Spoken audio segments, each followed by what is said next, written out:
बीड जिल्ह्यात मध्यरात्रीच्या दरम्यान जोरदार पाऊस झाला। या पावसामुळे बीडच्या माजलगाव तालुक्यातील सरस्वती नदीला पूर आला। पुलावरून पाणी वाहत असल्याने कोथळा गावाचा संपर्क तुटला। सरस्वती नदी दुथडी भरून वाहते। परिसरातील गावांना सतर्कतेचा इशारा देण्यात आलाय।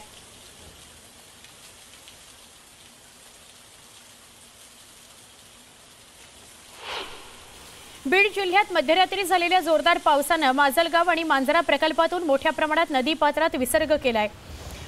माजलगाव धरणातून 11 दरवाजांमधून पाण्याचा विसर्ग होतोय।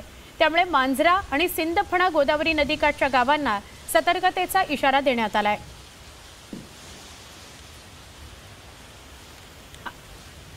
आपण थेट बोलणार आहोत आमचे सहकारी प्रतिनिधी विलास बडे यांच्याशी। विलास, आता बीडमध्ये आहात, गेले काही दिवस आपण महाराष्ट्रातल्या मराठवाड्यातल्या काही भागांमध्ये फिरताय।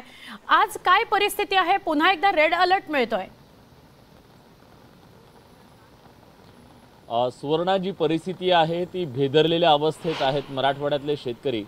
कारण आता एका अतिवृष्टीतून महापुरातून ते बाहेर येत असतानाच पुन्हा एकदा दारावरती हा पाऊस आलेला आहे आणि जो मुसळधार पाऊस कोसळतोय, रेड अलर्ट देण्यात आलेला आहे।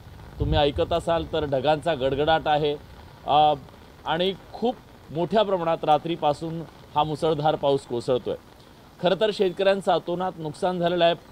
पिकं आधीच पाण्याखाली आहेत, नद्या दुथडी भरून वाहत आहेत आणि त्याच परिस्थितीत हा पाऊस मोठ्या प्रमाणात आता आल्यानं आणखी ही परिस्थिती बिकट होण्याची भीती व्यक्त होती आहे। जी पिकं माना टाकलेली होती, आधीच पाण्यात होती, ती आता सडू लागलेली आहेत आणि त्यामुळे जे गंभीर संकट निर्माण झालेलं आहे शेतकऱ्यांवरती ते अधिक गहिरं होत आहे। खरं तर आता जे उरलं सुरलं आहे ते सुद्धा वाहून नेण्यासाठीच हा पाऊस आलाय की काय अशी भीती आहे। रात्री तर नदीकाठच्या सगळ्या नागरिकांना जेव्हा सतर्कतेचा इशारा देण्यात आलेला होता, नदीपात्रामध्ये पाण्यात वाढ होत होती, तेव्हा सगळे नागरिक भेदरलेले होते। अनेकांनी रात्र जागून काढलेली आहे, कारण कधी पुराचं पाणी वाढेल, गावाला वेढा पडेल आणि एका कटू आठवणीमध्ये सगळेजण आहेत। लहान मुलं भेदरलेली आहेत, नागरिक भेदरलेले आहेत आणि अशा परिस्थितीमध्ये पुन्हा ते दिवस ज्याच्यातून त्यांनी जीव वाचवला, कसा बसा आपल्या जित्राबांचा जीव वाचवला, त्यात पुन्हा एकदा ती परिस्थिती निर्माण होणे याची भीती सगळ्यांच्या मनात आहे। पण खरोखरच इथला शेतकरी अतिशय हतबल आहे, कारण या शेतकऱ्याला या निसर्गाच्या पुढे काय करावं हा प्रश्न पडलेला आहे।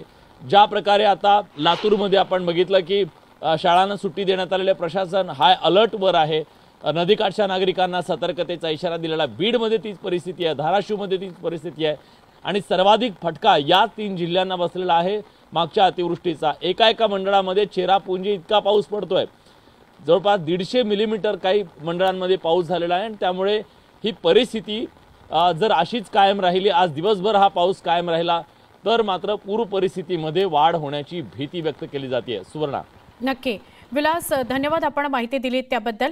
विलास परळी बीड इथून आपल्याला माहिती देत आहेत। गेले काही दिवस सातत्याने अतिवृष्टीग्रस्त भागामध्ये ते फिरतायत आणि तिथले अपडेट्स आपल्यापर्यंत पोहोचवत आहेत। तरी हिंगोली जिल्ह्यातील कळमनुरी, वसमत यासह हिंगोली तालुक्यामध्ये ढगफुटी सदृश्य पाऊस झालाय।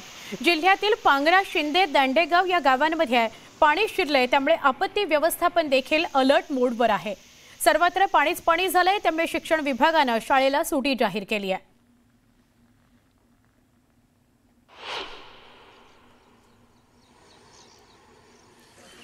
हिंगोली जिल्ह्यात अतिवृष्टी सदृश्य पाऊस झालाय, त्यामुळे पैनगंगा नदीला पूर आलाय। दरम्यान कळमनुरीहून पुसदकडे जाणाऱ्या महामार्गावर पाणी आलंय, वाहतूक बंद पडलेली आहे।